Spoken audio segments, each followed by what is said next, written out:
What I want to start with is that we're going to embark on a year's study, dialogue, all related to diversity, equity, and inclusion.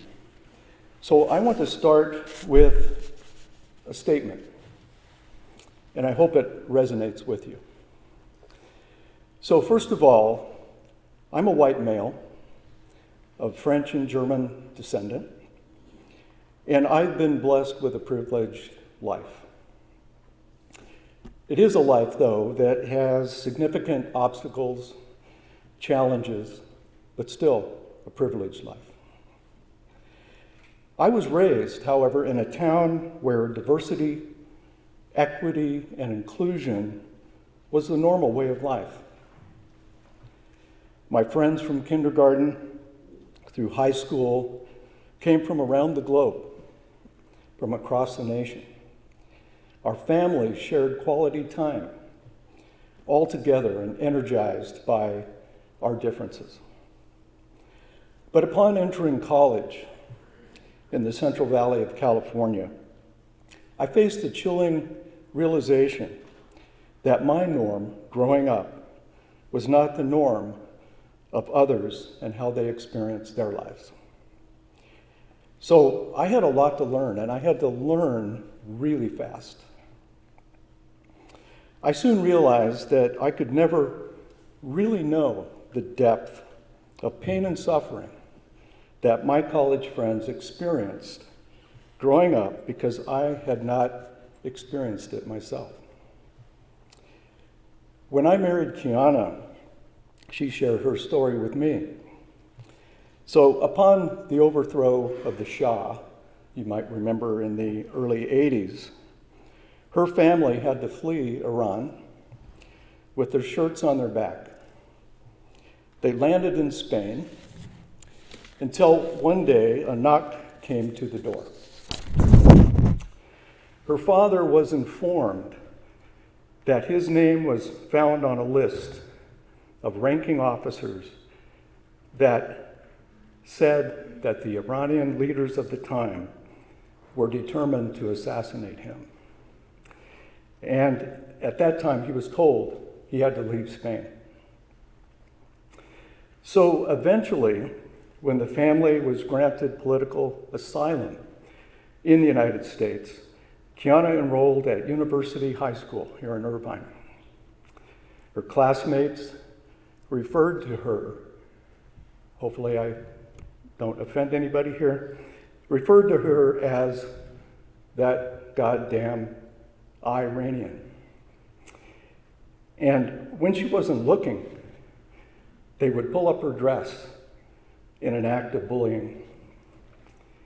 Well, history tells us that wars beginning back in the earliest of time were all over our differences as human beings, including the quest for power, dominance over others, land, religious beliefs, skin color, and where we were born, just to name a few. Well, wars continue today, some on the battlefield, some in schools, nightclubs, festivals, or in the marketplace. If you would for a moment, look to your left and then look to your right. The person sitting next to you may be black or brown, and you are not. They may belong to the LGBTQ community, and you do not. They may believe in God, and you do not. They may subscribe to a different political ideology from yours. They may have been raised in an environment laced with hate and bigotry, and you were not. They may have lost their country, and you have not. The list is as long as your imagination, if you think about it, and the reason is due to the fact that we are all different. The point is that we are human, And in my opinion, we all have an inherent right to a life founded on equity and inclusion, and the right to embrace our differences for the richness that it provides. Life is short. Sadly, we continue to see on our streets and in our neighborhoods that life is not certain. Life is fragile. And today, a life is too easily taken over a difference. Diversity is our strength, and because of my experiences, doing all that I can do to improve diversity, equity, and inclusion has been at the heart of my family work, my community work, as well as my community college work. We have much to do together. I look forward to working with each and every one of you over the year as we focus on diversity, equity, and inclusion. So let's take a moment and please let me share with you some of what's going on at the national and state levels that are intended to address some of these issues in our community colleges. You might remember back several years ago, probably 10 by now, that we studied Reclaiming the American Dream. And from that, we signed as a college the call to action. This was intended to work on what we're going to be working on. We know the guided pathway is really founded on social justice, access, inclusion, equity. Unfinished Business is the latest effort by the American Association of Community Colleges. And I'm proud to say that I've been invited to join a handful of presidents in Washington, D.C. to continue this very dialogue. California, the Vision for Success, if you read it carefully, it embodies the ideas of diversity, equity, and inclusion. We have our own California guided pathways, no different from that I just described. The campaign for college opportunity, we're going to learn a bit more about today, is working very hard on all of these issues. And the Institute for Evidence-Based Change, we're going to become a caring campus through that project, and that will be happening this year as well. Well, the Institutional Effectiveness Partnership Initiative, known as IEPI, is a project of the State Chancellor's Office that is allowing colleges to have external eyes put on issues that they think they may have. And you can apply for this, and they will send a team and they'll have dialogue with you. And we did that last semester. And it was focused on diversity, equity, and inclusion. The team that comes is called a partnership resource team. We had an excellent group of people from all across the state that joined us. And they talked to us a little bit about us. And some of that was surprising to many of us. So what they do is they talk to us about what we can do to make improvements, and in this case specifically for the issues that I've been talking about. We need more training.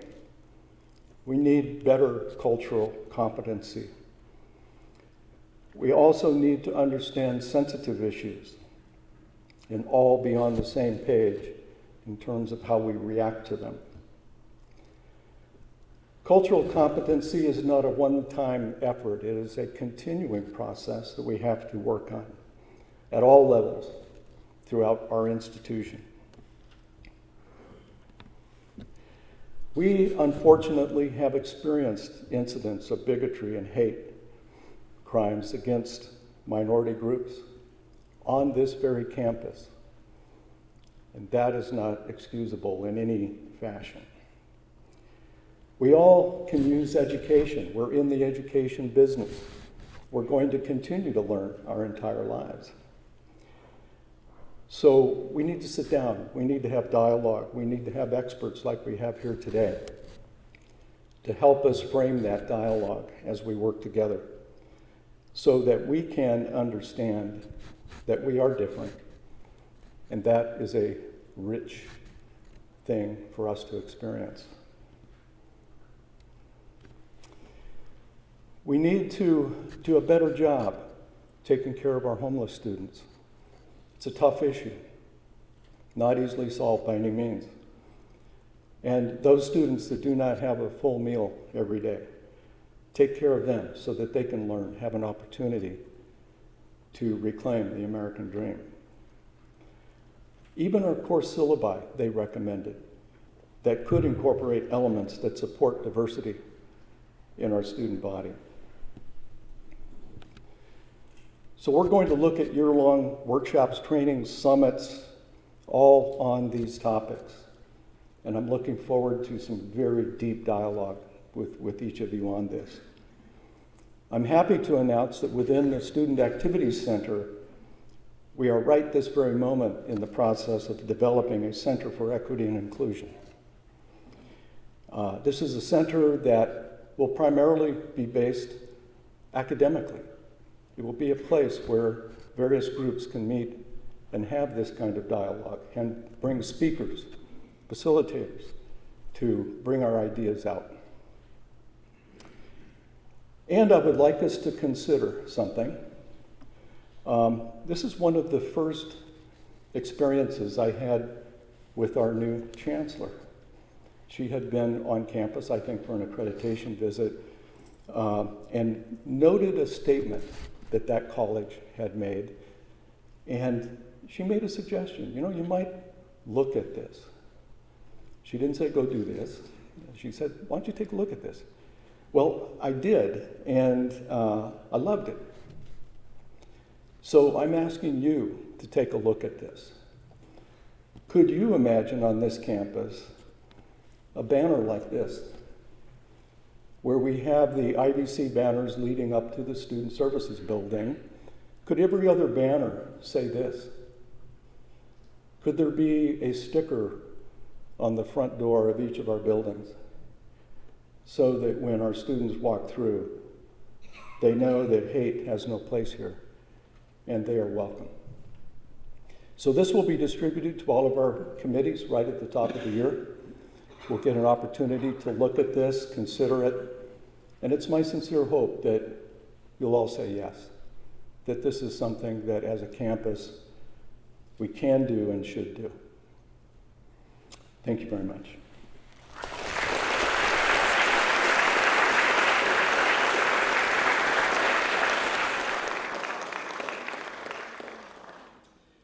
Okay, let's keep the program running. Starting off, our two speakers, we have Audrey Dow, Senior Vice President of the Campaign of College Opportunity. The Campaign for College Opportunity is a statewide policy advocacy organization working to ensure that more Californians have the opportunity not only to go to college, but to succeed. She is responsible for building and sustaining a strong coalition of business, community, civil rights, and student leaders, a robust research agenda that provides the latest data and trends in higher education in California for policymakers and also the public. There are strategic media and communication activities that keep the issues of access, success, affordability all front and center.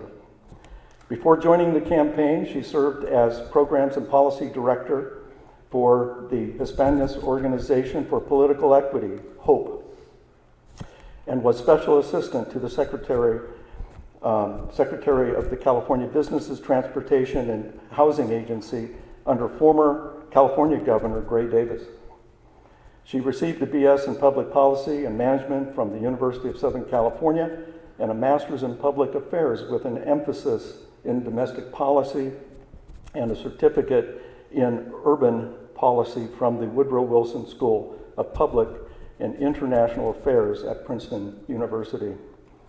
She serves on the parent board of the Mayfield Senior School and is the California State Senate's appointee to the California Awards for Innovation in Higher Education Committee. She's the proud mother of 4 little Californians. One came with her today. Welcome. So please welcome Audrey Dowd.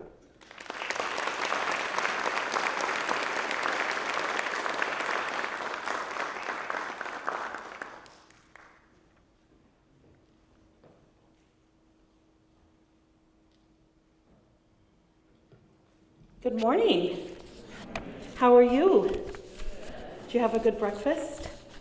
It looks delicious, but I try not to eat before I speak because then I might have to say time out and run out. So you have me for 45 minutes and then I will have some breakfast. It is good to be with you, and I want to thank Dr. Rockmore for inviting me here today, as well as Vice President Fontanilla. Thank you for inviting and thinking of us to be here on this special day. And thank you for wanting to have the hard conversations that you're going to have over this next week about what it really means to embody equity and how it means a change of thinking, how it means a change in policy, and how it means a change in practice.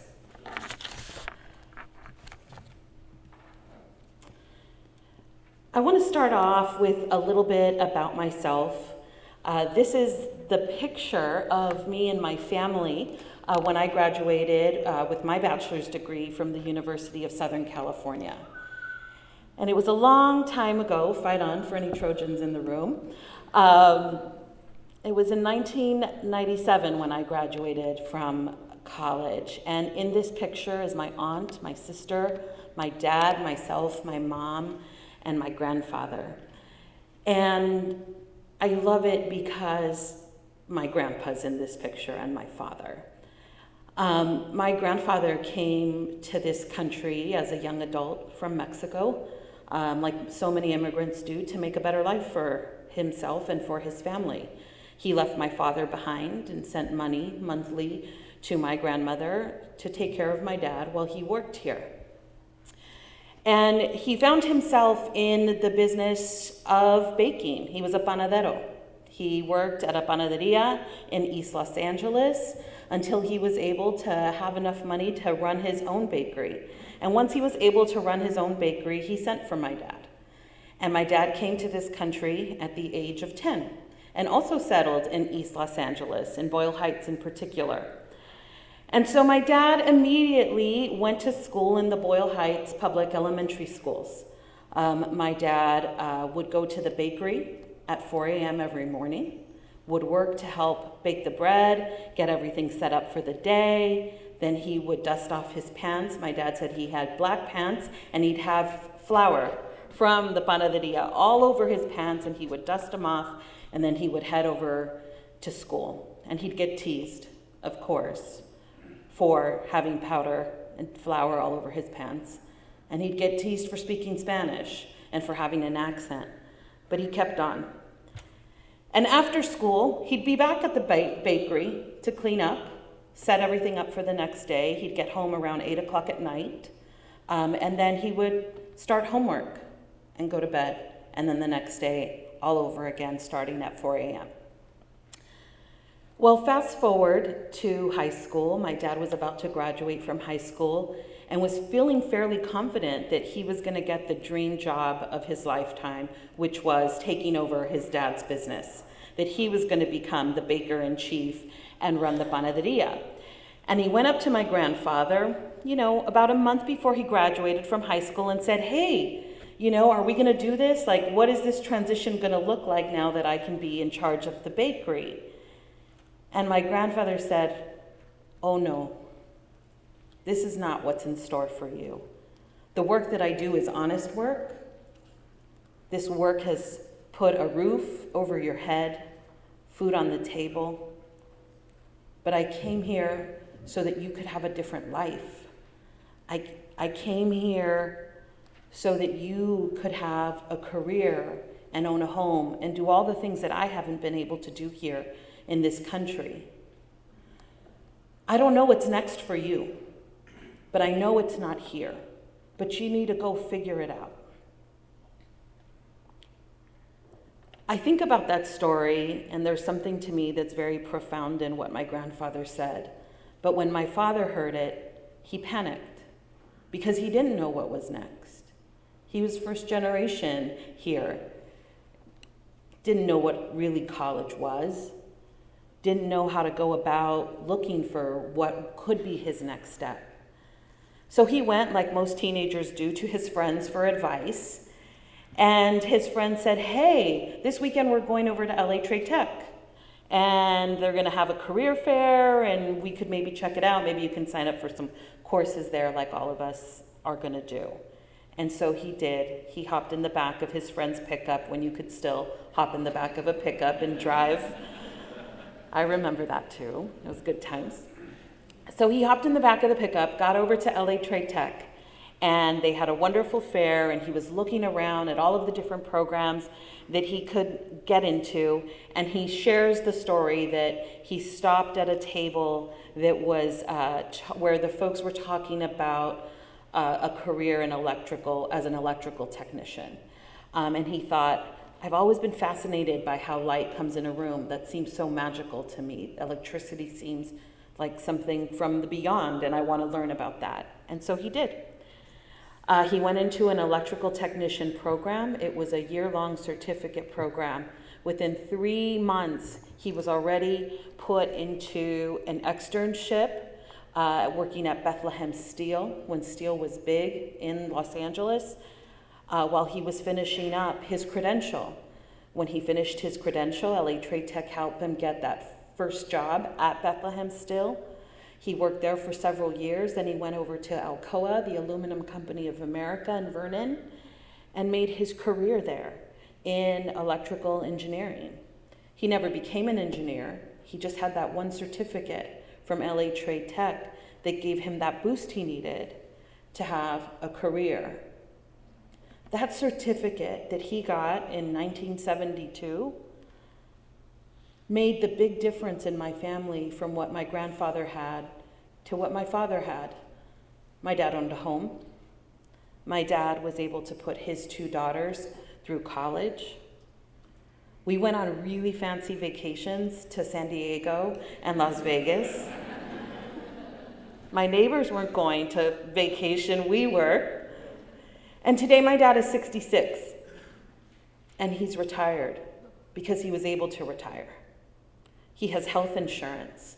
My mom has health insurance.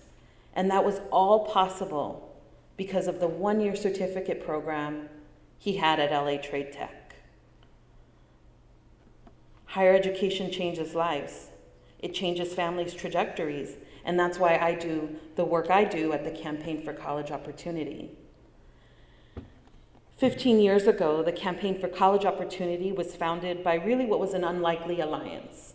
MALDEF, the Mexican American Legal Defense and Educational Fund, came together with the California Business Roundtable and the Community College League of California with a belief and strong concern and fear that California was really turning its back on its future generation of students, that it was breaking its promise of college opportunity for all of those who sought it. And so there was a call by our founders that there needed to be an independent entity that would work in Sacramento to change policies, to fight for budget allocations, to fight for better practices that protected the promise of access, that ensured better student success, that ensured affordability, but most importantly, that policies and practices that worked to close the stubborn racial equity gaps that we see here in California. When we talk about equity and racial equity, there is a here and now to that work, but what I think is most important for us to remember as we get into the equity work is that racial equity disparities didn't happen by accident. There has been a long history of intentional policies, intentional practices that have been put in place to leave people out. And we are now in the work of undoing those practices, seeing them for what they are, and changing them to make for more more equitable outcomes. And that's the work we do at the Campaign for College Opportunity.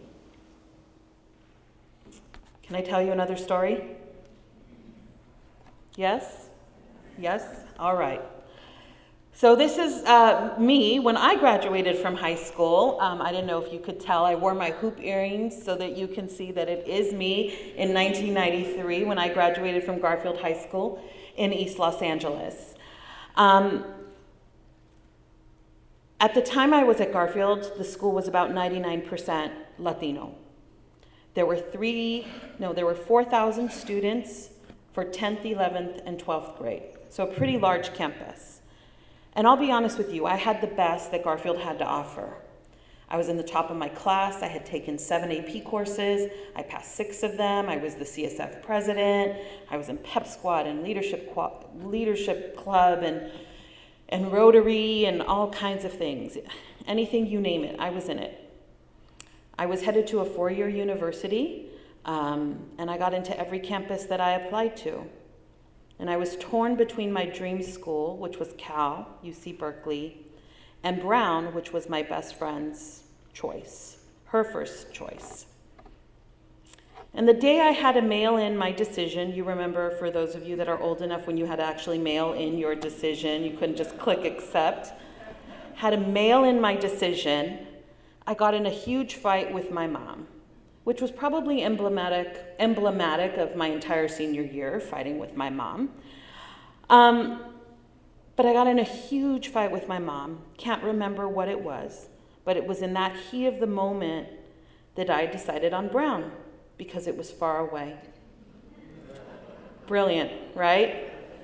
That's how a lot of us make our decisions, right? That's kind of 18-year-old thinking there. My daughter's 18-year-old. We did not fight the day she made her college decision. So I decided on Brown because I wanted to get away from home.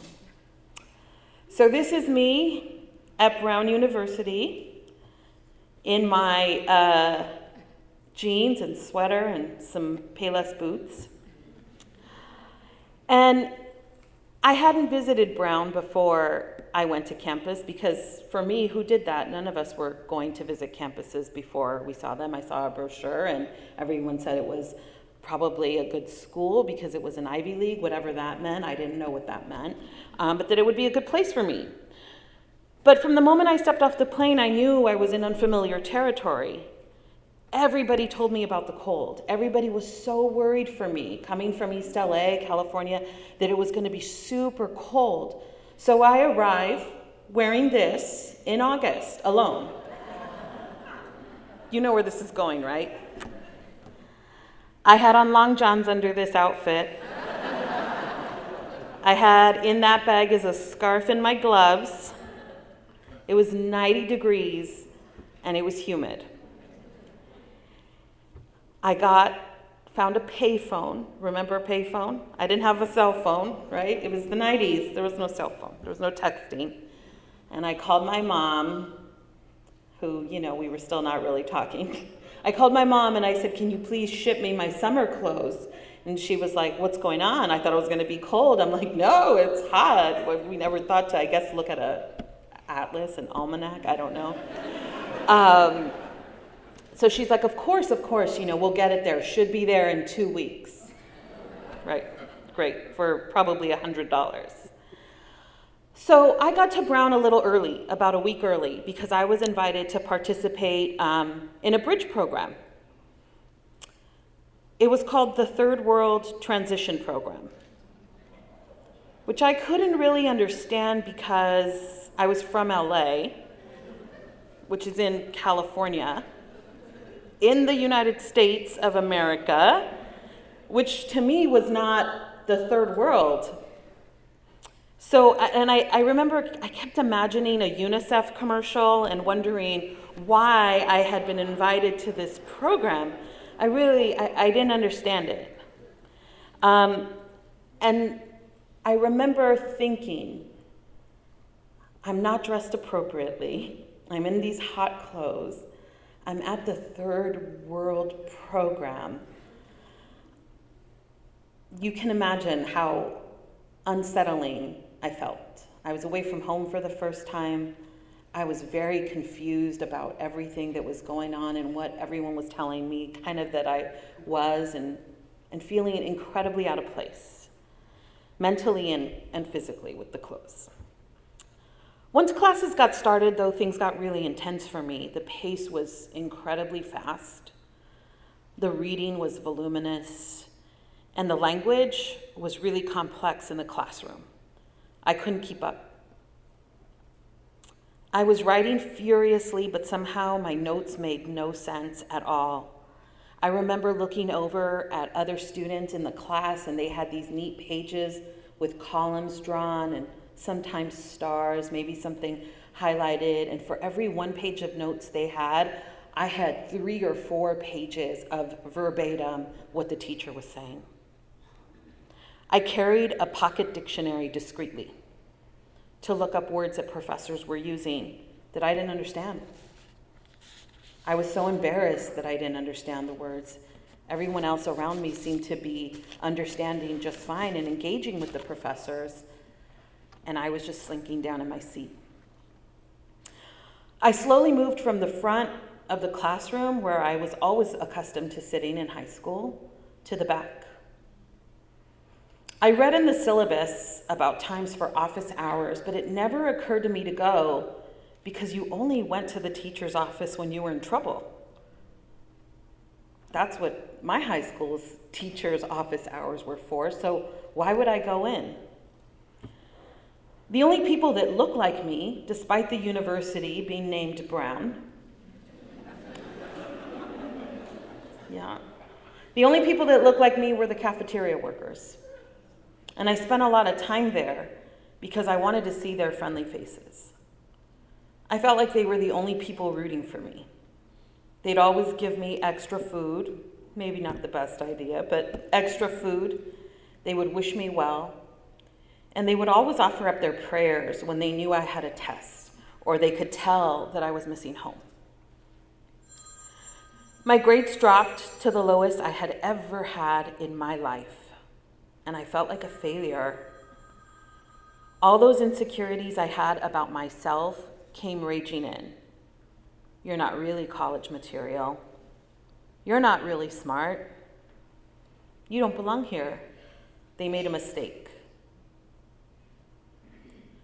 I dropped out my spring semester, and I dropped out with only one intervention.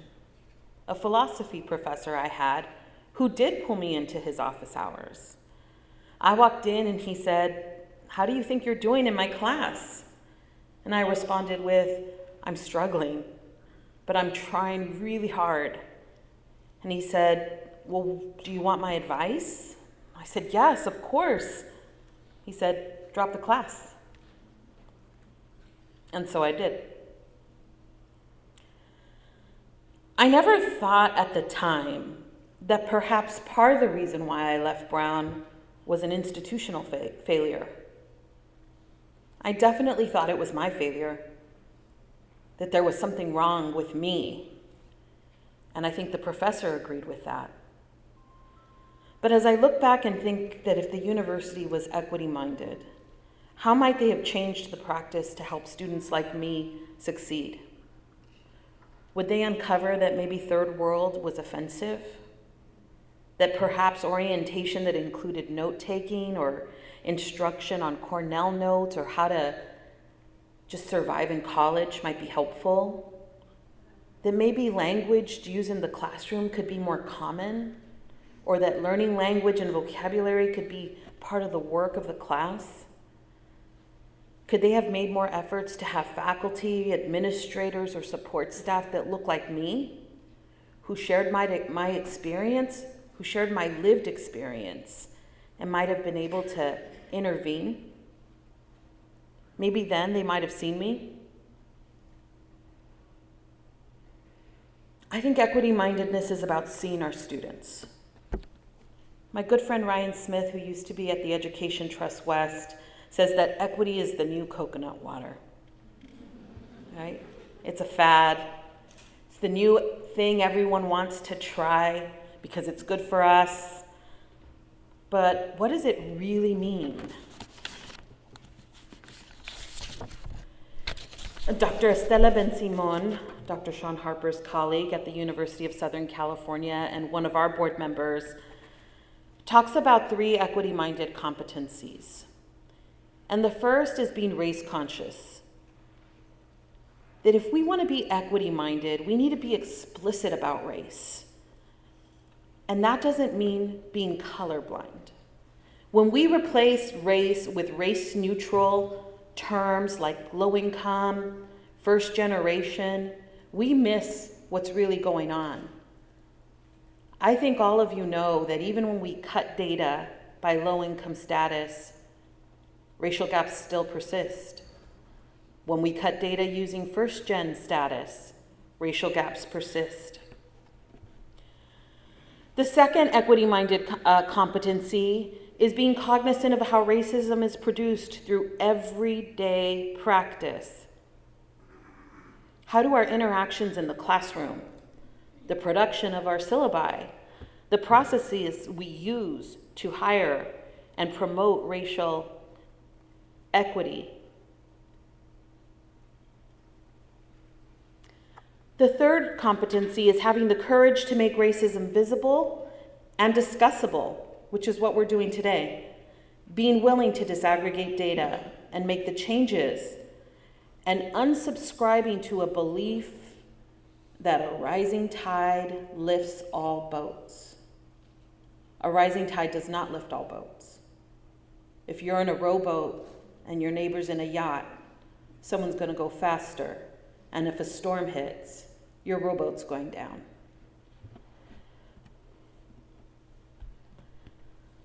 I'm not going to pretend that conversations about race are easy. And I think Dr. Sean Harper, when he speaks with you later, will have some real strategies for how we have these tough conversations.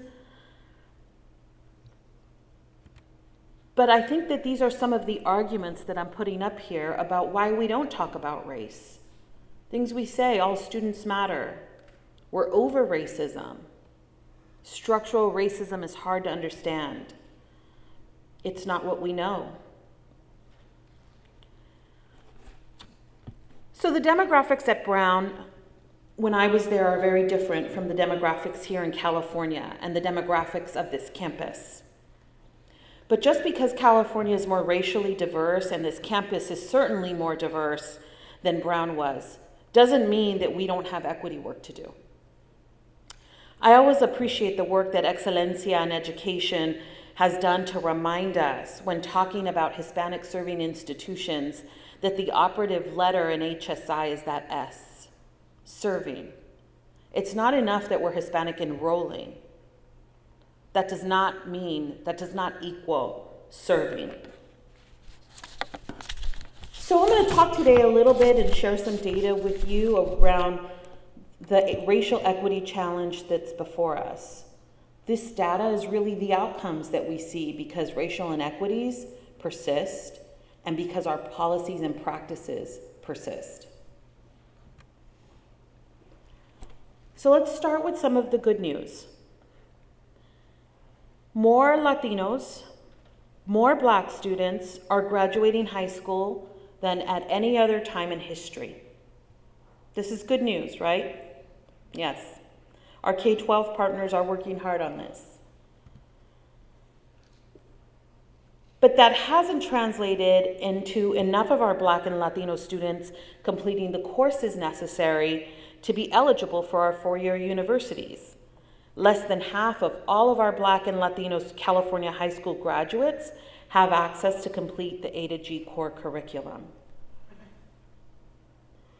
If you look closely at this slide, you'll see that there have been some increases, but gaps persist. And again, this is less than half of our Black and Latino students being eligible for our four-year systems. Which means then our California community colleges are the college of choice for our students. And you can see on this slide that 9 out of 10 California Latinx students attend a public college or university. 72% are at a California community college. And the same is true for our Black students. 72% of all Black students in California are at a California community college. So some more good news. 66% of all Black adults have attended college. 37% of Latinx adults have attended college. When we talk to parents of Black and Latinx students, they want their children to go to college. In the 70s, my Latino grandfather wanted my father to go to college. It is a misnomer to believe that our families don't want our students to go to college. They do. But something happens here between attendance and completion. Here you'll see that only 18% of California's Latinx adults have an associate's degree or higher, and only 34% of Black adults have an associate's degree or higher.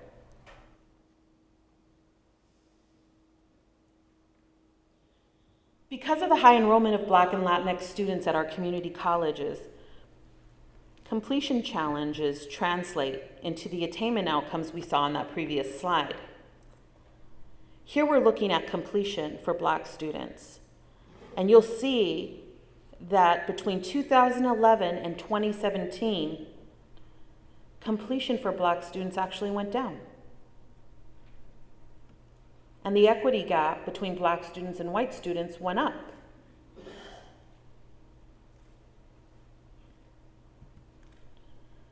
For Latinx students, we see that completions increased and the gap is closing.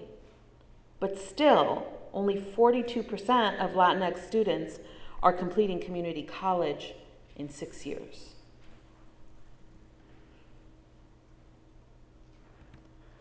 So I think everyone in this room knows what some of the big challenges are to completion.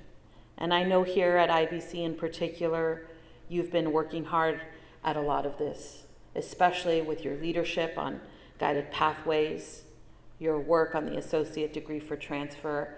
And I know this fall, you're getting ready to be fully online with AB 705. Remedial education has been a huge barrier for all of our students, but in particular for Black and Latino students.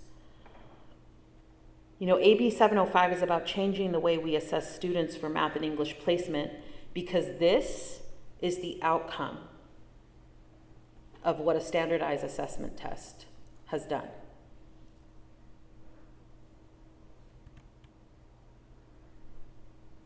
These are the outcomes.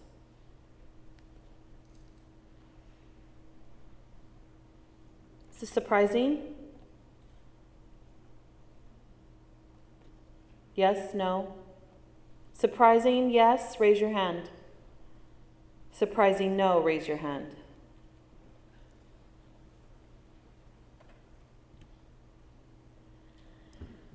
This is Connie. Connie was an intern at the Campaign for College Opportunity, and she was determined that she was going to transfer in 2 years. This was the map of where she went to community colleges so she could access her courses, so she could finish in 2 years. Every day, or over the course of a week, this is where she would go so that she could access the courses she needed to graduate in 2 years. Now, mind you, Connie was working as a waitress during this time at Engine Company 28. She was working at the Gap. And because she wanted to be competitive when she applied to the CSU, she was interning in our office. 2 jobs, an internship, and driving all over town here so she could finish in 2 years. Now, she did transfer. She did transfer to CSUN, and she has graduated.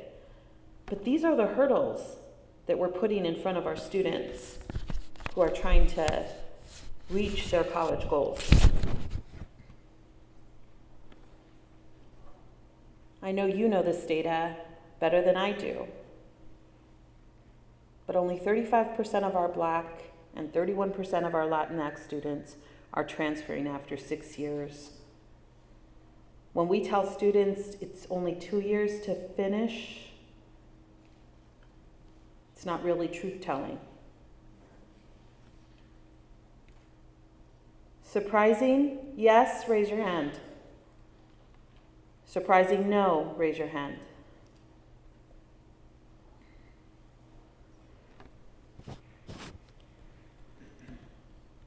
You know the saying, time is money? Well, the longer it takes our students to transfer, the more it costs our students. Here are the average times to degree. For students who start at the UC as freshmen, it's 4.1 years to graduate. For a community college student to earn their AA certificate or transfer, the average time is 4.1 years. And for a student who starts at the CSU, it's 4.8 years. For that community college student, it's the 4.1 years, again, at the 2-year mark, or the 2-year goal, the AA certificate or transfer, and then 6.4 years and 7 years to finish at the baccalaureate institutions. All of that adds up to real money. So for the student who started at the UC, they will spend about $82,410 to earn that BA. At the CSU, they'll spend about $85,000.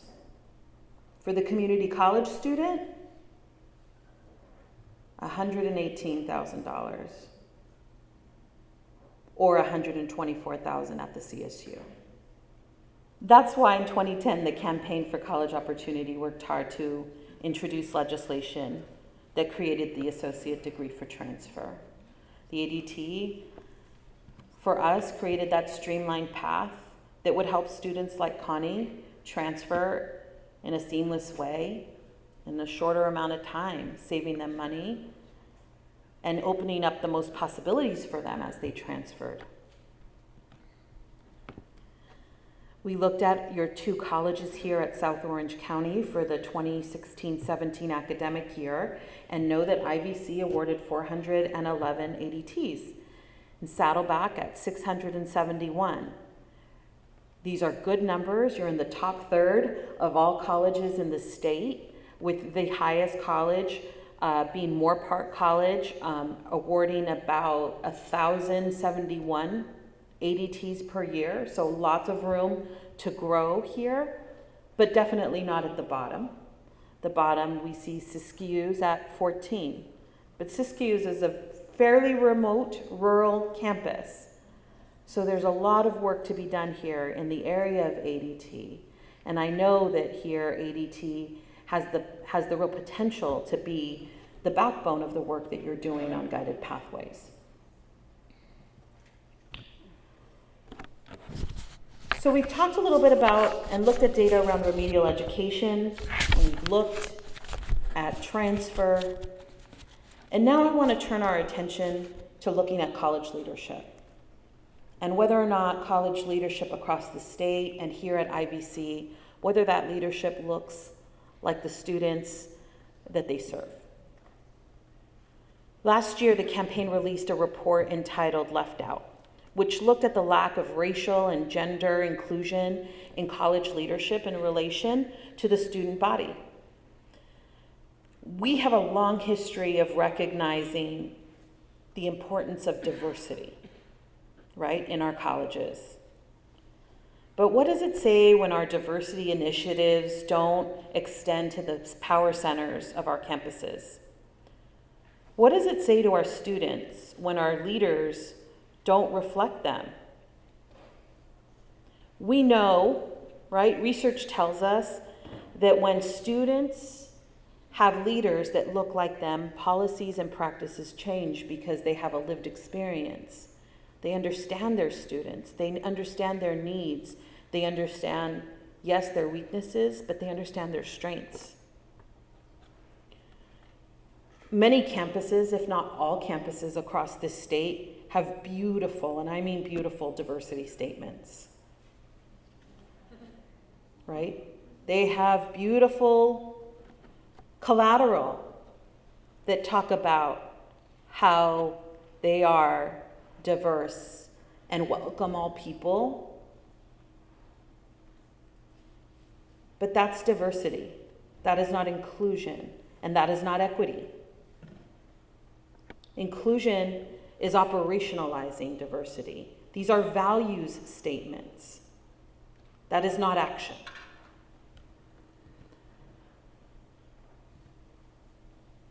So 68% of students in California's community colleges are racially or ethnically diverse. Well, 62% of faculty and senior leadership is white. Surprising yes? Surprising no?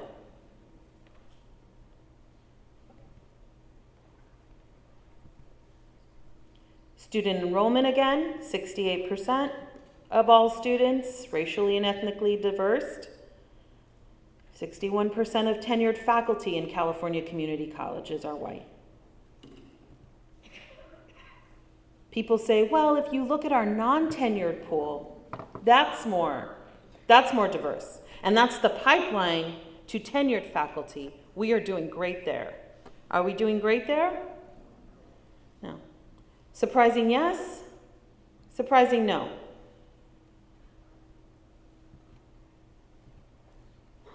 Student numbers again.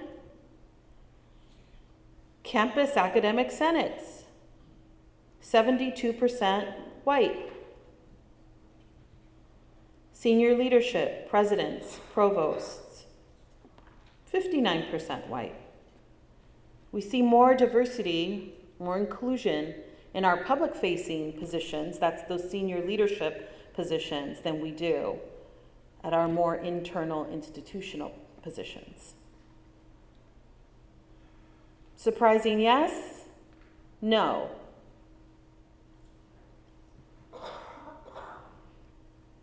Students, statewide academic senate, district board of trustees.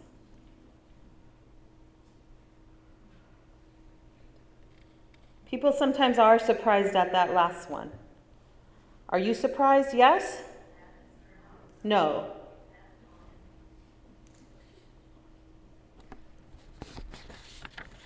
So we're looking at Irvine Valley now in the 2016-17 year. And about 62% of your students here are students of color, Latinx, Asian, Black. But that same year, 63% of your faculty was white, and nearly 90% of your academic senate was white. I think this data paints a picture that IVC has not yet operationalized diversity and reached inclusivity. Would you agree? Are you surprised? No. Okay. So, what can we do to promote equity? And everyone can do something from where they stand. You know, I'm reminded of the cafeteria workers at Brown who fed me and who prayed for me. From where they stood, they did what they could to support me toward my goals. I'm also reminded of the professors, once I was on a different campus, who required office hours, required me to come in and talk about my progress, talk about what I was thinking, talk about my work, who demanded more of my writing and worked with me to get there, and gave me all kinds of different supports to make sure I would graduate. You might be familiar with this arrow. This is something that came out of the Achieving the Dream framework. But I like it because it helps us think about the different places we should be looking around work for racial equity as a student progresses through our campus.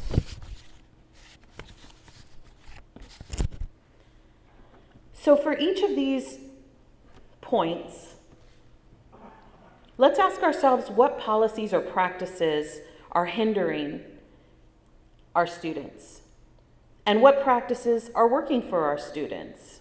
And from where you stand, what can you do? So let's start with connection. Who in this room is responsible for helping to get students on campus? No, a few of you. How do you recruit students to IVC? What do students see as they're considering whether or not they're coming to your campus, your social media, your website, your recruiters on the high school campus? What are the messages that you're sending that this is an inclusive place?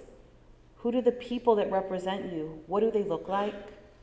How do they speak? What are their experiences?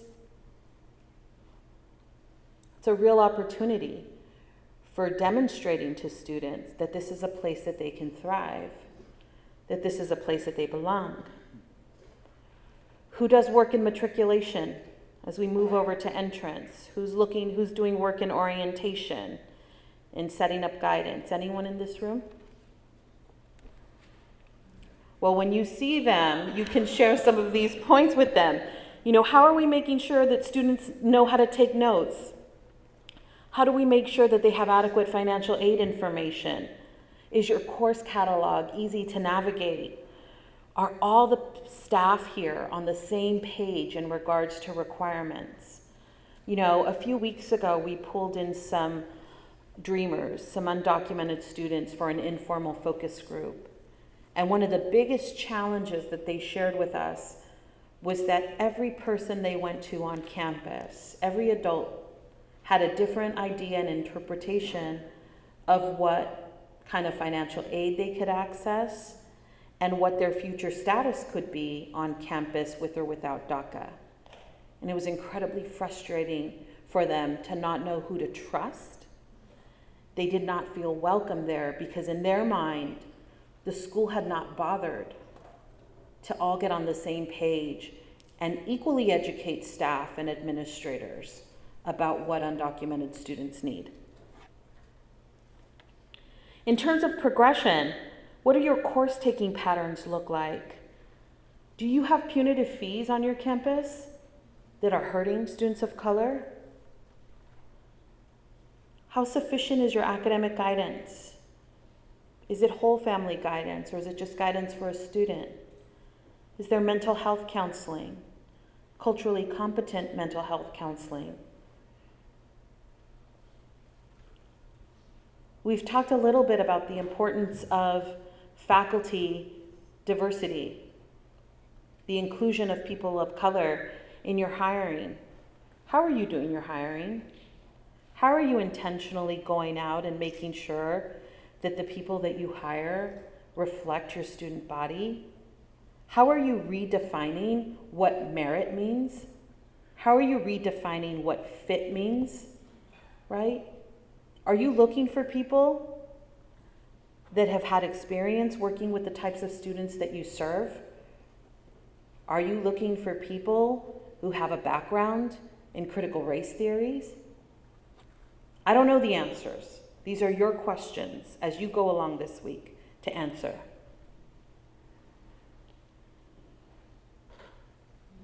When we look at completion, how are we supporting students to complete their program of study? What does your degree audit look like? Or how are you working with near completers? You saw that 66% of Black adults have some college but no degree. What are the opportunities that exist here? Why are our Black students falling out before they complete? And how are we working with near completers or those students that have maybe have fallen out to bring them back into the fold to get them to graduate? And finally, moving on, how are we supporting students to move on from IVC for their next steps? What do your partnerships look like with your four-year universities? And I know there are many, but are they the best that they can be? And are they working to close equity gaps? Your motto, and I think it's here, on your crest in the front of this podium is from possibility to reality. So I want to make sure that I'm challenging you to set goals. Set hard goals to close racial equity gaps and be relentless in collecting data to monitor your progress. Do you have a set of racial equity indicators that you're monitoring annually? Are faculty, administrators, and staff here evaluated on meeting racial equity goals? If any of the answers are no, we have work to do. And if the answers are yes, let's double down. And I also want you to help connect the dots for others. For those of you in this room that this is really resonating with you, and I understand for some of you if it may not, but for those of you for whom it is resonating, help others come to the table. Help call attention to the importance of being race conscious, especially when conversations try to become race blind.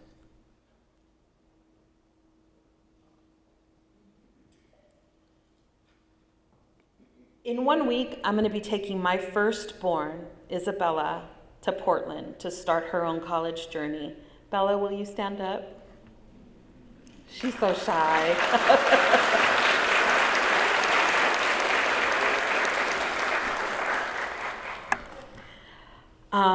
And although I've made my career about college opportunity, it's still a bit of a pang in my heart letting her go. And I can only imagine what it was like for my parents to let me go when I left for college, and what a challenge it probably was for my grandfather to allow his son to do something different from baking and go to LA Trade Tech. And I can imagine it's the same thing for many of you in the room who have seen your children off to college, or maybe younger siblings. And it's the same for so many of the families of the students that you serve here at IVC. But if I dig a little bit deeper, beyond that fear of letting go, that fear of the unknown that I have for my daughter, if I dig a little bit deeper, I find a profound trust. And it's this trust that students, parents, and families place in our colleges and universities every fall. This trust tells us that all of you in this room have the best intentions for your students. You want them to succeed. You will do what it takes to ensure they reach their goals. That trust is a gift. It's a compact between you and your students. It's a big responsibility. And I know it's not easy, but it must also be an honor. What an honor it must be to be called professor, to be called teacher, to be called counselor, director, dean, vice president, president. To know that every day you are changing lives through big and small acts. The fact that you're here today means that you're committed to your craft, that you're committed to continuously learning and improving because you know students, families, and whole communities are counting on you. Please remember that trust throughout the year, that trust that so many families and students are placing at your feet.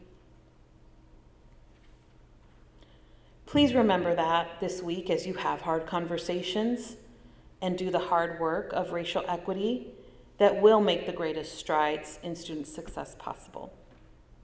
Thank you for having me today.